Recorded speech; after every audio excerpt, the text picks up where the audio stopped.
দীপাকে একা ছেড়ে বিপদে ফেলে চলে গেল সূর্য। তো হ্যাঁ বন্ধুরা, আমরা ঠিক এমনটাই দেখতে পেতে চলেছি অনুরাগের ছোঁয়া সিরিয়ালের আগামী পর্বের আপডেটগুলোতে। জয়ের কথায় রাজি হয়ে সূর্য দীপার ডাকা মিটিংয়ে যায়। আর মিটিংয়ে দীপা কায়দা করে সবাইকে বলে সূর্য সেনগুপ্তের সঙ্গে ডিলটা করা আমাদের উচিত না, কারণ উনি অসুস্থ, সমস্ত কিছু ভুলে যায়, এমনকি ডায়েরিতে লিখে রাখে। এরকম একটা মানুষের সঙ্গে ডিল করা অসম্ভব। এই কথা শুনে সূর্য নিজেকে আটকাতে পারে না আর সবার সামনে বলে, এই দীপা ম্যাডাম সব ভুল বলছে, আমি সুস্থ। তখন দীপা বলে, আপনি যদি সুস্থ হন তাহলে আপনার মেয়ে কোথায়? তখন সূর্য বলে, আমার মেয়ে বোর্ডিংয়ে আছে। তখন দীপা বোর্ডিংয়ের নাম জিজ্ঞেস করলে সূর্য বলতে পারে না।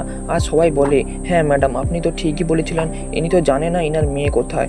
আর তখন উর্মি বাধ্য হয়ে লাবণ্যকে নিয়ে আসে। এটা দেখে দীপা অনেক খুশি হয়।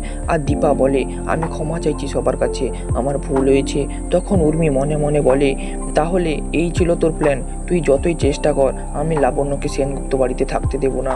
বাইরে এসে উর্মি সূর্যকে বলে, লাবণ্যকে বাড়িতে রাখা যাবে না, এরকম পরিবেশে ওর পড়াশোনা নষ্ট হয়ে যাবে। তখন সবাই বলে, ঠিক আছে, বাড়ি যাওয়ার সময় লাবণ্যকে বোর্ডিংয়ে নিয়ে যাবে। এমন সময় সেখানে দীপা পুলিশ নিয়ে আসে আর বলে, লাবণ্যকে বাড়িতে রাখুন, কেননা আগের বারে গুন্ডাদেরকে এখনও ধরা যায়নি। এইসব কথা বলে লাবণ্যকে বোর্ডিংয়ে যাওয়া থেকে আটকায় দীপা। পরের দিন দীপা সূর্যের সঙ্গে যাওয়ার জন্য বের হয়। তখন রূপা এসে বলে, মা তোমাকে খুবই সুন্দর লাগছে।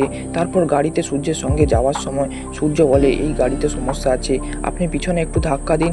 তো তখন দীপা পিছনে ধাক্কা দিতে গেলে সূর্য দীপাকে ছেড়ে পালিয়ে যায় আর দীপাকে কয়েকজন গুন্ডা ধরে নেয়। তো বন্ধুরা, এই ছিল আজকের আপডেট। ভিডিওটা কেমন লাগলো তা অবশ্যই কমেন্ট করে জানাবেন। আর ভিডিওটি যদি একটু খুব ভালো লেগে থাকে তাহলে ভিডিওটিকে লাইক করবেন আর চ্যানেলটিকে সাবস্ক্রাইব করে পাশে থাকুন।